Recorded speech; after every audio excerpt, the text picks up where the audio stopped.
Hop in, Nate. We're gonna go get this flag. No fuck. Mow them down. We're getting this motherfucker. God damn. Shit. Knew it was gonna happen. Knew it was gonna happen because I knew he had the rockets.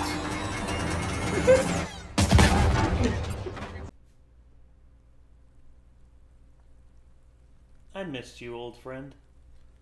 You know who else I missed? You. I missed all of you out there. It's been a little while since we've even come near game theory. The reason for that is because, people fall off of certain trends and certain people just become disinterested. And over time, I've found myself looking more and more at game theory once again and thinking to myself, I wonder what old Matthew Matrick is up to. Sorry, what old Matthew Patrick is up to. And, well, I looked on our Discord, and lo and behold, someone had requested, game theory, please come home, Andy's Apple Farm. And I have no idea what the hell this is about. I don't know what Andy's Apple Farm is or anything like that. And, I'm sorry, I just can't stop staring at it. It has been a long time since I've had a guitar on this couch and on this channel. So, yeah. Old friend in hand, I guess let us, no, I can't. I can't play it now. Instead, he will keep me company on this journey, recollecting the old times and hopefully enjoying some new times with old Matthew Patrick. So we got the game theory queued up here. Let's go ahead and get it up on screen. This is game theory. Please come home, Andy's Apple Farm. Here we go.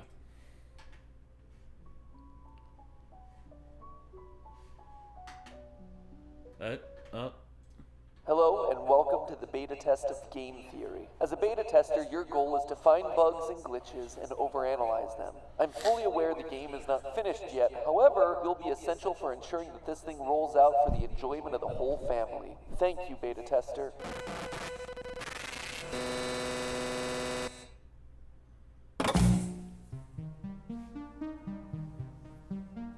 Hello, Internet! Welcome to Game Theory, the show that takes a look at the indie horror tree to find what franchise is ripe for the picking. Case in point today, Andy's Apple Farm, an indie horror game released in August and designed by, their words not mine, aspiring developer M36 Games. On that note, it's time to take that aspiring off your Game Jolt bio there, M36, because Andy's Apple Farm is fantastic. It's got old school 80s style graphics, charming character designs, and a lore that's hidden in one of the coolest and most unique ways yet. It requires you to lose. By purposely failing, playing things out of order, and ultimately trying to break the game, you unlock new clues that draw you deeper and deeper into this horror show. You know what they say, a mystery a day keeps the FNAF episodes away, and Andy is a bushel full of questions. So let's take a trip on over to the Apple Farm to see if we can solve one of my favorite horror mysteries of 2021. When you first boot up the game, you're given a choice between high graphics and low graphics. As tempting as it might be, let me tell you right now, pick the low quality graphics. Trust me on this one. Oh my gosh, he walks so slow.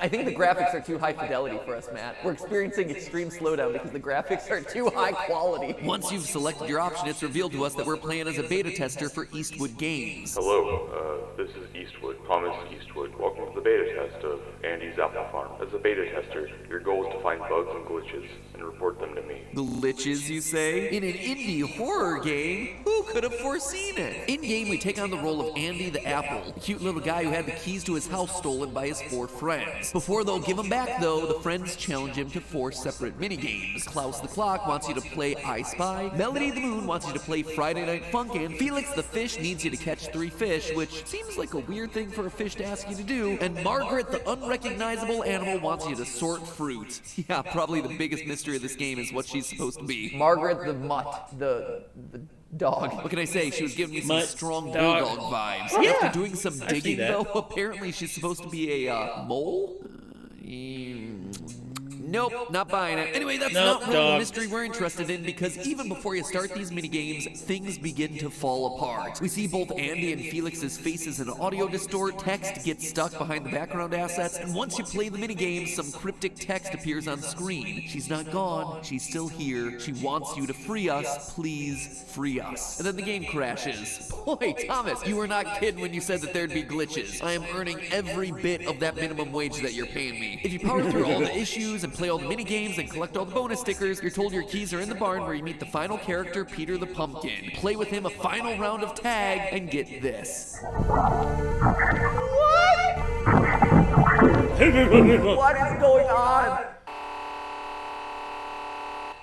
Okay, yeah, whatever. Evil monstrosities in the barn, sure. One final jump scare and boom, you're at the end. That's it. 20 minutes gameplay, 5 very basic mini games. That's the whole thing. Provided you don't care about the lore. And what sort of pleb doesn't care about the lore? No, confused MatPat needs to know what's going on in this thing. And once you start digging into it, secrets are everywhere. So what on earth is this story and what's going on with that monster with the eyes? That, my friends, is what we aim to solve. Is Jeff the killer? Let's play!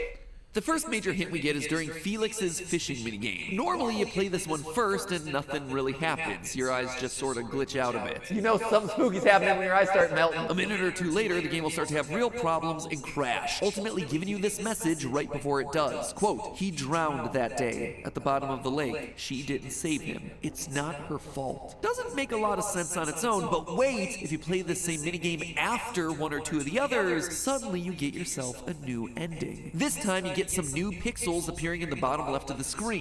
Those aren't just any pixels, it's a body. friends. It's a body. The body of a dead child. Hold on here. Glitches, hidden lore, and dead children. Did we just get a bingo? Did we just get a bingo? We know that this is a child's body thanks to a police report that we received when hooking the body and bringing it towards the surface. A search is underway for a child who fell off a rowboat and never resurfaced Thursday evening. The victim, a 10-year-old male, and his sister fell off a rowboat late at night. The girl returned home safely, however, the young boy has not been found as of yet. Our 10-year-old didn't just fall out of the boat, he drowned, leaving us to pick up his body from the bottom of the lake. Now, this is normally where I just move on to the next big puzzle, but Andy's apple farm is different. There's even more hidden in this first minigame. We've already mentioned that the order in which you play the games can reveal different secrets, but the secrets you unlock are also dependent on how you play those minigames. In the case of this first fishing minigame, if instead of lifting the body, you drag the body across the seafloor, the game freaks out and gives you this code. Using a substitution cipher, we see that it says, but it wasn't her fault. We weren't alone that night. I don't blame her.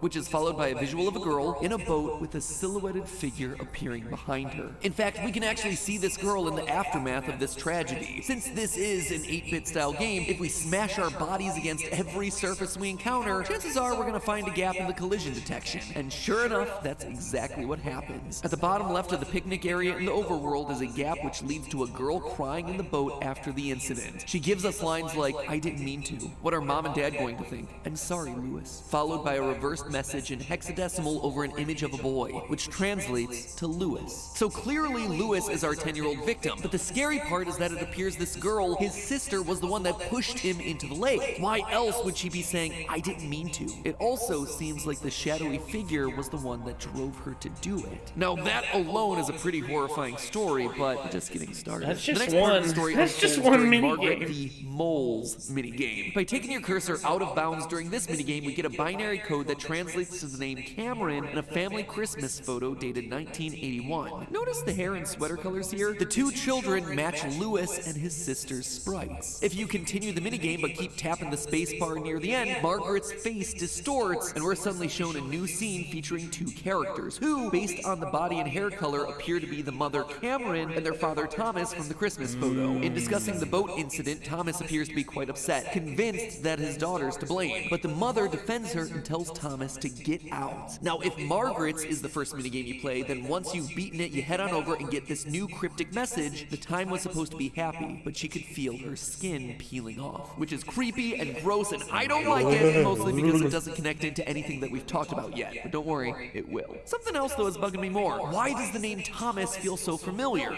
Oh, wait, at the start of the game, he's the creator, Thomas Eastwood. Okay. By playing Melody's music minigames second or third, we're teleported to a forest covered in snow where we find a car and hear this audio. Hey Cam, you want to see this? She seems busy.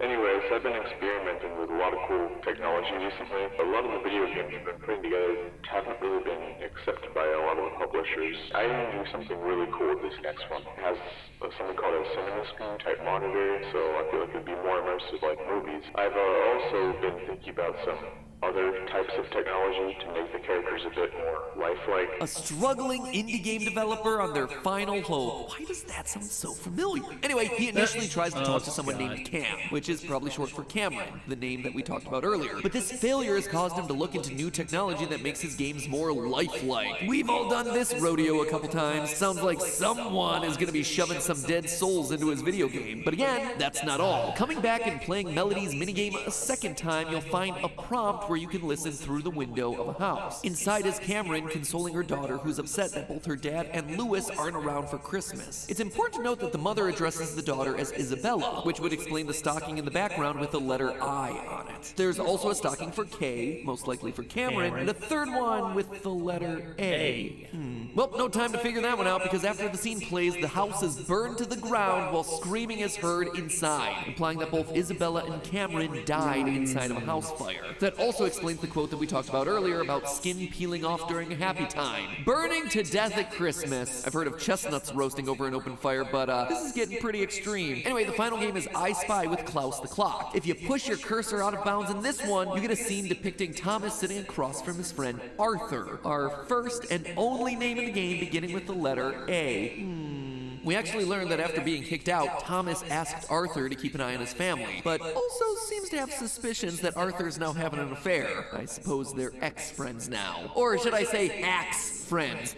Considering the next cutscene we can unlock is where we see Thomas using an axe to hack his friend to pieces. Thomas then looks down at his bloody hands and screams, "What have I done?" Alright, so we have a tragic boat accident, a deadly house fire, a murderous game developer, and a mysterious shadow that seems to be pulling the strings. But how does it all fit together? Well, for that, we need to play our final game of tag against Peter the Pumpkin. If you let Peter win the initial game, we see what is, in my estimation, the scariest image coming out of Andy's apple farm. A dark figure looming in a room with text appearing below the image. I can see it. It's been following me. I think it's watching me, but it doesn't have eyes. Hey, that shadow looks kind of familiar, doesn't it? Wonder if it likes boating. If instead you win the first game, you get a different message. I just wanted to see my family again. I knew what I was doing was risky. I didn't want it to turn out this way. Free us, save us, help us. The next game is nearly impossible to win, but it can be done. Doing it gives you a cipher that translates to, Thomas, don't ask for help, nobody can save you now. We then get the garage scene with a dark entity and Thomas falling to pieces. It's worth noting that as he turns to pieces, they turn red and we see the eyes of Andy the apple appear. We can then walk across the screen to finally find Andy's missing key, with text appearing that says, I should have known what I got myself into. It's my fault. You on the other side, you can help me, save us. So there you have it. Pretty much the full slate of secrets coming from Andy's apple farm. Now let's start putting them together, because clearly there's still a number of other clues and loose threads that we have to tie up. As you always do, Matt. The house fire. Who started it? Thomas accuses Arthur of doing it during the axe scene, but I don't think that's true. Instead, I think it's Thomas who started the fire. Andy the apple appears to be Thomas trapped inside the game. Klaus the clock, meanwhile, is the stand-in for Arthur. Before the cutscene in the woods where we see Thomas kill Arthur, we actually see Thomas's car at the burned house before Klaus's arrival, implying that Thomas was there to start the fire and then Arthur arrived after the fact. But all of this raises the question then, why would Thomas accuse Arthur of killing his family if he did it himself? Well, the reason lies in another area of the game that we've yet to explore, and that's the game's loading screen. Even when you boot up the game for the first time, there's already a second save file that's loaded up, and hey, they've got themselves 8 badges, not just the 4 that we're limited to unlocking, so hopefully there's some answers in this other save file.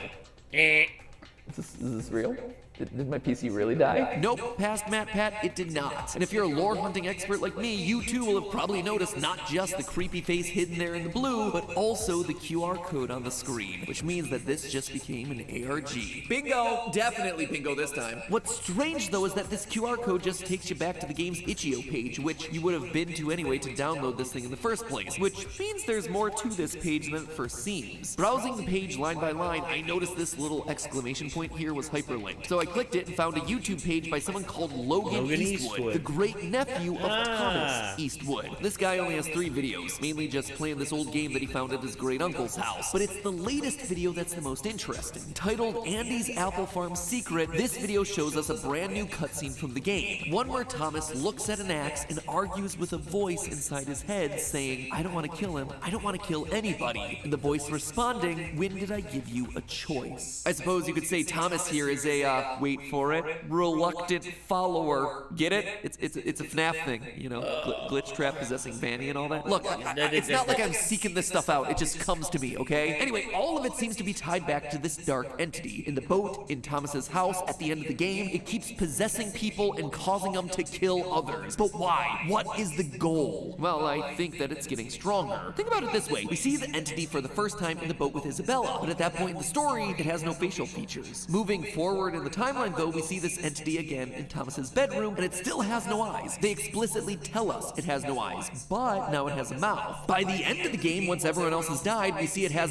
many eyes and a massive form, capable of killing Thomas. It's been getting stronger with each death. But Thomas wasn't completely destroyed. We saw him transform into Andy the Apple. He even addresses us directly, asking the player to save us. Plural. He's not the only one trapped inside this thing. Klaus is Arthur, Margaret is Cameron, Melody unlocks the events leading to Isabella's Christmas Eve scene, and Felix is fishing for Lewis's dead body. These characters, these dead characters, have had their spirits put into the game. Why? Well, we know Thomas was messing with technology to make his characters more lifelike, and when his son died, Thomas was desperate to be with his son and bring the family back together again. And so, the entity saw this as an opportunity. Thomas essentially made a deal with the devil to keep his family together. As we see him say, I should have known what I got myself into. I just wanted to see my family again. I knew what I was doing was risky. And like the devil often does, he fulfills the promises, but there's a catch. His family does indeed get to be together again, but not in the real world. Instead, stuck inside a video game. Except there is a wrinkle here. Isabella didn't die in the house fire. Unlike every other character, she doesn't get a death date screen in the barn. She is weirdly unaccounted for. And if you play Melody's minigame before all the other characters, we see the message, she's not gone, she's still here. She wants you to free us, please free us. And to put the final nail in the coffin, by checking out M36's YouTube page, we can find Melody's test sprite video, who we've already established is Isabella's in-game counterpart. In this video, we receive coordinates, which, when decoded from hexadecimal, translates to, she saw what you did, Thomas, which means Isabella not only survived the fire, witnessing her mom die in the process, but she also likely saw Thomas kill Arthur in the woods. So Isabella isn't dead, but she's also Melody in the game? How? Well, I think she's definitely gonna die at some point, just not in the story of this game. You see, M36 has come out and said that they're working on a follow-up, and we've even gotten some screenshots from it, showing us 2 girls standing together, one in a blue shirt and the other a brunette wearing pink, exactly like the sprite of Isabella. Her story is not done, and I think that this other girl is only gonna play a part in it. On November 14th, M36 posted the code to their Discord, which had the latter half of a YouTube URL. Following it took us to an unlisted video called Don't Be Afraid, Sam, where a girl with a blue shirt is seen with a copy of Andy's Apple Farm. She touches it and is told, don't be afraid, Sam, you'll be with her again soon. I believe our next installment is going to continue Isabella's story after she escapes the house fire. She's going to confide in her friend Sam, and she's going to realize that her family is stuck inside of the game, but the entity is going to get her before she can do anything to free them. Sam is also going to get caught up in this thing, told that she can be with her friend very soon, which in turn is going to get her killed, and she too will enter the game. In fact, I predict she's going to be one of the only unused characters that we see in M36's first sprite test video, the bee known as Bailey. So there you have it. My predictions for Andy Apple Farm's next chapter is what I would be saying if I didn't have one final prediction bombshell to drop on you. When exploring that final barn on the top floor where you find images of Cameron, Arthur, and Thomas, there's also one for Lewis, but it doesn't have a death date. Instead, it just has a missing date. His body is never found. I think, just like with his sister, this is a clue that Lewis is also going to be back, but in this case, it's not going to be the real Lewis. If I were to guess, it's going to be the entity using Lewis's body. A body that, unlike Isabella and Thomas, it won't have to fight against for control. It's going to be a doppelganger. The entity will be piloting it, and it'll be looking to kill. And that, my friends, is the uplifting story of Andy's Apple Farm, a family that murders itself during Christmas while under the control of a demonic force. course, hoping to be reunited in some sort of video game afterlife. How do you like them apples? But hey, a quick shout out to our sponsor for today's episode, Opera GX, the first internet web browser that's designed with gamers in mind. Sometimes your computer just isn't strong enough to play a game. This thing needs a PS5 to function. Or maybe you're like me and you like playing games with lots of tabs open. I personally game in between doing work, or sometimes while just doing work, and all those tabs are links to cipher decoders and notepads and Photoshop and basically anything I need to do for an episode. But because of that, my game's performance tends to suffer as my processing power drops to 0. But Opera GX is perfect for fixing this sort of thing thanks to its GX RAM control limiter, and network limiter, which allows me to decide how much of my CPU and RAM those tabs can use, which in turn allows me to have a much smoother recording experience. It's also perfect for me when I'm writing scripts. I usually need some kind of music or podcast playing in the background to keep my mood up when I'm tackling horrifying content like today's theory. So having the GX player built into the browser's sidebar just makes that whole process easier. Wait, not having to search through hundreds of threads to find like the one music file that I have opened up on YouTube. Plus with the integrations of Discord, Facebook Messenger. Hold on. I know I'll finish this up. You've seen and the pumpkin. He didn't mention the pumpkin. The pumpkin is another character. But who? Is the pumpkin the entity? Hey, I guess we'll find out in the next one.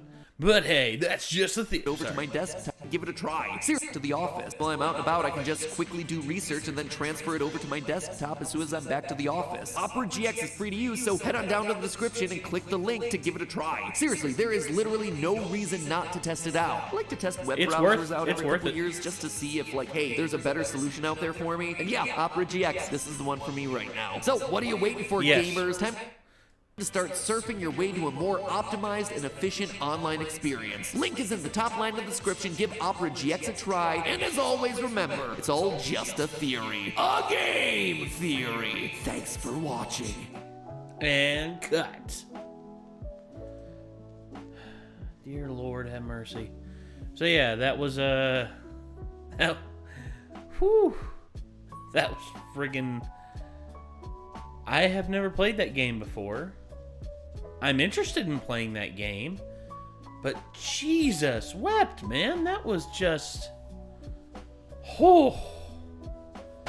Ow. Freaking table. Sorry. I hit my funny bone there. But, yeah, this, Andy's Apple Farm. You see, there's several games that I've been tempted into playing. The Poppy game, I'm thinking about, like, I'm dedicating a lot more time and effort into our gaming channel, which if you want to link to, there's a link in the description and also a link in the comment section.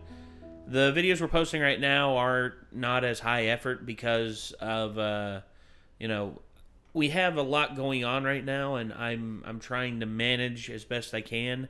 But there are people who I'm trusting to help me with editing and everything, and they're doing everything they can to help out. But it's just one of those things, man. It takes time to build. But here's to hoping here soon that I'm able to take care of that. But yeah, in terms of game theory, I haven't watched game theory in forever, and Matt Pat still produces quality content. I mean, what's there to say? The dude is like a quality friggin' like creator. Wow, that's weird. I just got a message from my little sister about using my Amazon account. I wonder if she's trying to get something secret for her mama. That'd be funny. Just like all of a sudden, it's like, hey, it's like 1 week after my dad asks me to let him use my account.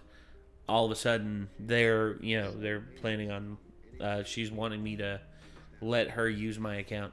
So, yeah, game theory, once again, knocking it out of the park. I mean, what's there to say?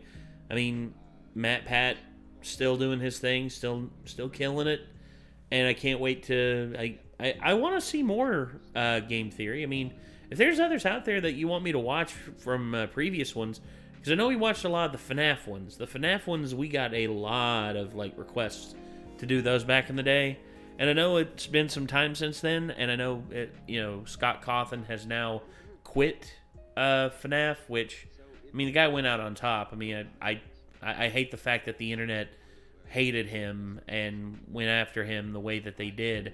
It's just, to me, people are allowed to have different opinions. That's all I gotta say. Same thing with Matt Pat. Matt Pat said things that's pissed off the internet. In all honesty, I don't know. Again, people have the right to feel a certain way, but that doesn't mean that they have the right to doesn't mean they have the right to take livelihoods away from people. It just means, hey, don't watch them anymore. That's all it means. Anyway, I think that's going to do it, everyone. So thank you all very much for tuning in. If you want to see more from Game Theory, feel free to click the Game Theory name in the title of the video, and it will take you directly to their channel if you want to see the original video. Link, as always, is in the description. And I guess until next time, everyone, signing off, I'm Nate. I will see you then. Peace out.